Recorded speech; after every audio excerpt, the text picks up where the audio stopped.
Hello guys, నా పేరు మైత్రం my channel కారణం మన ఛానల్ సబ్స్క్రైబ్ చేసుకోకపోతే ఇప్పుడు సబ్స్క్రైబ్ చేసుకోండి. పక్కనే ఉన్న బెల్ ఐకాన్ క్లిక్ సాల్వ్లో పెట్టుకోండి. నా ఫర్దర్స్ మిస్ అవ్వకుండా చూడొచ్చు. చాలా మంది చూస్తున్నారు కానీ సబ్స్క్రైబ్ చేసుకోవట్లా. So please try to subscribe and click the bell icon also. నిన్న నీట్ ఎగ్జామ్ది మళ్ళీ రీ ఎగ్జామ్ కండక్ట్ చేశారు కదా.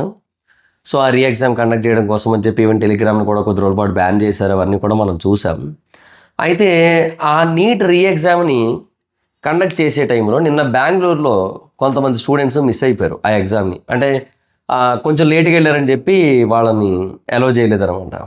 సో ఇన్ టైం ఒకటి ఉంటుంది. సో 1:30కో ఎంతకో క్లోజ్ చేసేస్తారు. బికాజ్ 1:30 నుంచి 2 వరకు మొత్తం అన్ని ప్రిపరేషన్స్ ఉంటాయి, లైక్ క్వశ్చన్ పేపర్ డిస్ట్రిబ్యూషన్ అని ఇవన్నీ కూడా. సో ఈ టైంలో ఎవరిని లోపలికి రానివ్వరు, బయటికి వెళ్ళనివ్వరు, ఇవన్నీ కూడా ఉంటాయి అన్నమాట. నాకు కొంచెం హెల్త్ బాగాలేదు, అందుకే ఏమనుకోవద్దు.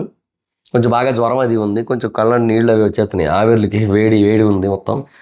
సో ఆ రీ ఎగ్జామ్ ఏదైతే కండక్ట్ చేస్తారో సో 1:30 వరకు అలౌ చేస్తారు. సో 1:30 నుంచి 2 వరకు మొత్తం కండక్టింగ్ అంటే అన్ని అరేంజ్మెంట్స్ అన్ని చూసుకుంటారు.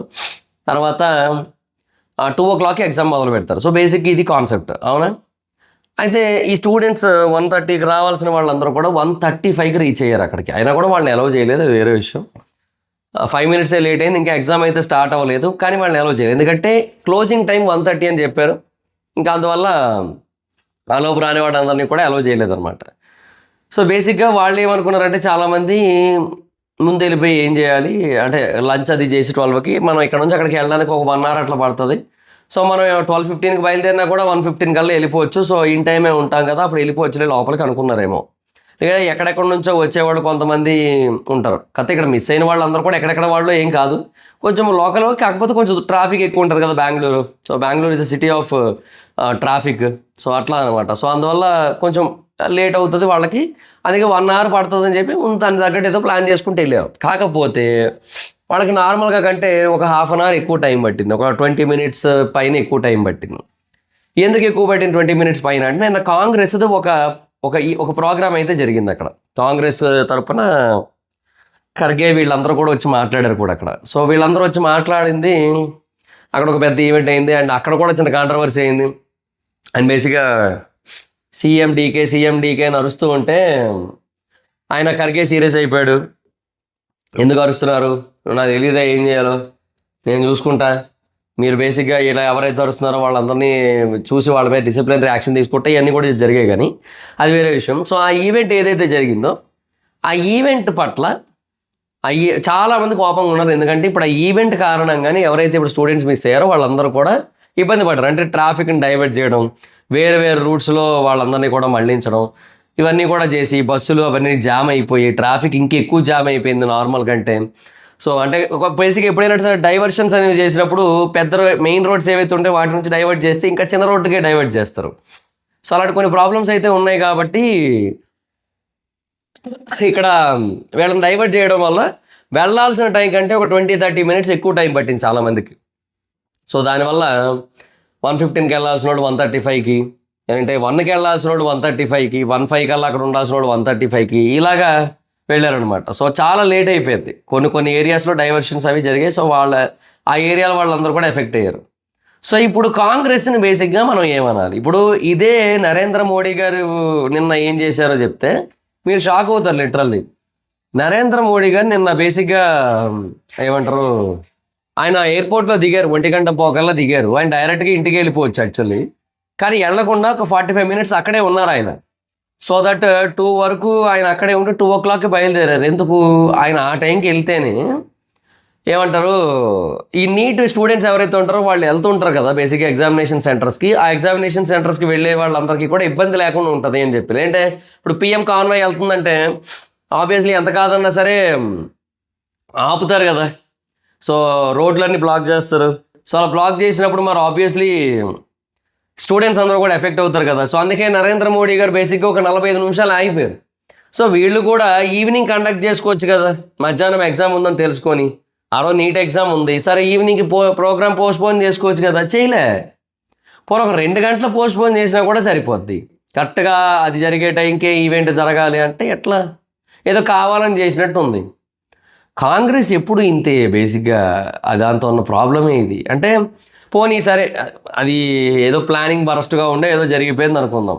ఇదే ప్లేస్లో ఒకళ్ళు బీజేపీ నాయకులు ఉండి బీజేపీ వాళ్ళు ఏదైనా చేస్తే, మోడీ గారు ఏమైనా చేస్తే ఎంత రచ్చ చేసేటోళ్ళు. అవన్నీ ఇప్పుడు ఎందుకు గుర్తురాట్లా? ఇప్పుడు కాంగ్రెస్ పార్టీ తరఫున ఖర్గేని రాహుల్ గాంధీ ఇద్దరు కూడా రాజీనామా చేయాలని చెప్పి అడుగుతారా? ఇప్పుడు వాళ్ళ కారణంగా ఒక 4 విద్యార్థులు 6 విద్యార్థులతో భవిష్యత్తు ఒక 1 ఇయర్ పోయిందిగా. మళ్ళీ ఇప్పుడు ఇయర్ నీట్ రాయలేరు కదా. అందులో ఒక పిల్లగంట లాస్ట్ టైం అరౌండ్ 90% దాకా మార్క్స్ వచ్చాయంట కూడా. సో 90% మార్క్స్ వచ్చిన అమ్మాయి కూడా మిస్ అయిపోయింది ఇప్పుడు వాళ్ళ కారణంగా. మరి ఇప్పుడు ఏంటి ఇప్పుడు? సో దీన్ని మళ్ళీ కాంగ్రెస్ సపోర్టర్లు కొంతమంది ఇదిగో చూడు ఎగ్జామినేషన్ ప్లానింగ్ బాగాలేదు, 2ంటికి ఎగ్జామ్ అయితే 1:30 వరకు ఎందుకు లోపలికి రానివ్వాలి, ఆ తర్వాత కూడా రానివ్వచ్చు కదా, 2 లోపు ఎంతవరకైనా రానివ్వచ్చు కదా, వాళ్ళు రానివ్వడం వల్ల జరిగిన తప్పి కాంగ్రెస్ వల్ల కాదంటున్నాం. అంటే అట్లా ఉంది పరిస్థితి. సో ఇప్పుడు బేసిక్గా ఈ కాక్రోచ్లు బొద్దింకలు ఎవరైతే ఉన్నారో ఆ బొద్దింకలు కానీ లేదంటే వేరే ఎవరైతే సోకాల్డ్ యాక్టివిస్టులు లెఫ్టిస్టులు వీళ్ళంతా ఉన్నారు కదా, సో వీళ్ళు వచ్చి ఏమైనా మాట్లాడతారా? పోనీ ఏముండదు మళ్ళీ. సో ఖర్గేని కానీ లేదంటే రాహుల్ గాంధీని కానీ లేదంటే వీళ్ళైతే ఇద్దరిని కానీ రాజీనామా చేయమని అడుగుతారా? లేదు, దానికి బాధ్యతగా తీసుకుంటారు. సో ఇక్కడ ప్రాబ్లం ఏంటంటే వీళ్ళు ఏది చెప్తే అది రైట్ అన్నట్టు అయిపోతున్నారు లెఫ్టిస్ట్ పీపుల్. చాలామంది అట్లాగే తయారయ్యారనమాట leftist mind set people. And even కొంతమంది ఎట్లా ఉంటారంటే చాలా ఎట్లా తయారైపోయారంటే అసలు ఒక ప్రశ్నకి వాళ్ళ దగ్గర సమాధానం ఉండదు, కానీ వాళ్ళు మటుకు వాళ్ళకి అనిపించింది నోటుకు వచ్చినట్టు మాట్లాడతారు. అందుకే ప్రెస్ మీట్లు better mostly. Like Prakash Raj పెట్టాడు, ఏమైంది మొన్న కర్ణాటకలో పెడితే అక్కడ దొరికిపోయాడు, బేసిక్గా గట్టిగా వేసుకున్నారు అక్కడ కర్ణాటక జర్నలిస్టులు అందరూ కూడా. సో ఇక్కడ ప్రాబ్లం ఏంటంటే పోనీ వాళ్ళు అడ్రస్ చేశారు, పోనీ ప్రెస్ మీట్లు కాదబ్బా, పోనీ వాళ్ళ దాంట్లో ఏదో అడ్రస్ చేస్తుంటారు కదా. లైక్ ఎవరైనా తెలిసిన యూట్యూబర్స్ లైవ్లో కొలాబరేషన్లు పెట్టో లేదంటే వాళ్ళు ఇన్స్టాలో ట్విట్టర్లో వాటిలో పెట్టడమో ఏదో ఒకటి పెడుతుంటారు కదా. అట్లా పెట్టినప్పుడు కూడా చాలాసార్లు దొరికిపోతుంటారు. చాలాసార్లు అక్కడ కూడా చాలా ఫేక్గా ఉంటారు.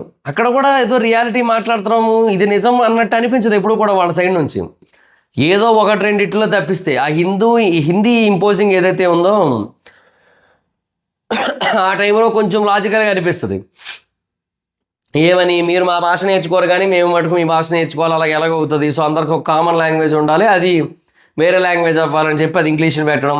సో అది 1-2 లాజికల్ డిబేట్స్ ఉంటాయి పవన్ గారి ఏమంటారు ప్రకాష్ రాజ్ నుంచి. బట్ పవన్ కళ్యాణ్ గారి గురించి మాట్లాడేటప్పుడు కానీ లేదంటే వేరే వాళ్ళ గురించి మాట్లాడేటప్పుడు మోడీ గారి గురించి మాట్లాడేటప్పుడు మాత్రం చాలా ఇల్లాజికల్ ఉంటుంది.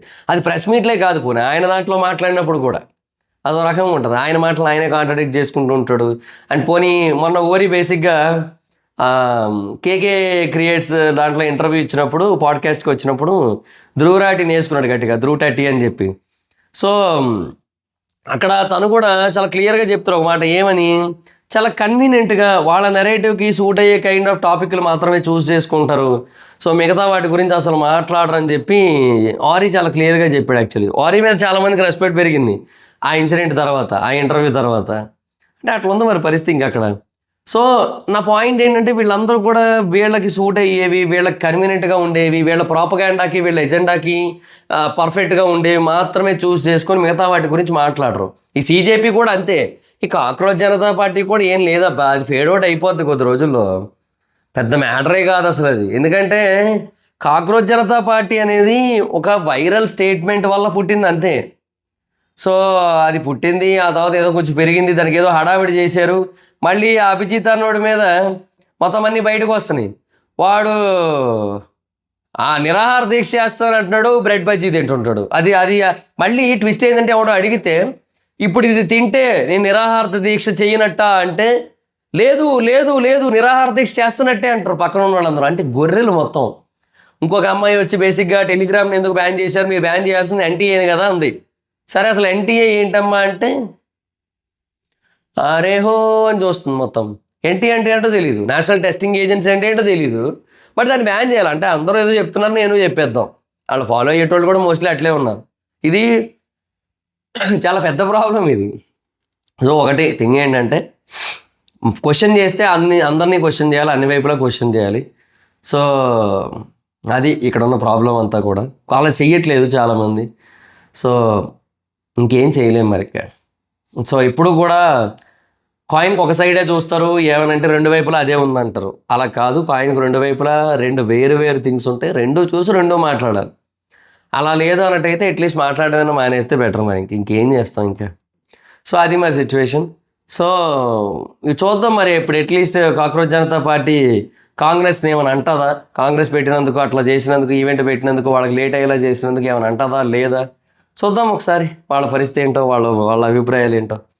సో అది మరి situation. So that's guys this the video. మీ అభిప్రాయం ఏంటి అంటారు సిచ్యువేషన్ మీద అనేది కింద కామెంట్ సెక్షన్లో చెప్పండి. వీడియో మీకు నచ్చితే లైక్ చేసి షేర్ చేయండి అందరికీ కూడా. ఇప్పటికే ఎవరైనా మన ఛానల్ సబ్స్క్రైబ్ చేసుకోకపోతే ఇప్పుడే సబ్స్క్రైబ్ చేసుకోండి. పక్కనే ఉన్న బెల్ ఐకాన్ క్లిక్ చేసి ఆల్లో పెట్టుకోండి. నా ఫర్దర్ మిస్ అవ్వకుండా చూడొచ్చు. చాలా మంది చూస్తున్నారు కానీ సబ్స్క్రైబ్ చేసుకోవట్లేదు. So please try to subscribe click the bell icon also. నా ఇన్స్టాగ్రామ్ ఐడి జర్స్ మీద అక్కడ వచ్చి ఫాలో అవచ్చు. Thank you so much guys. Bye. Next video. Bye.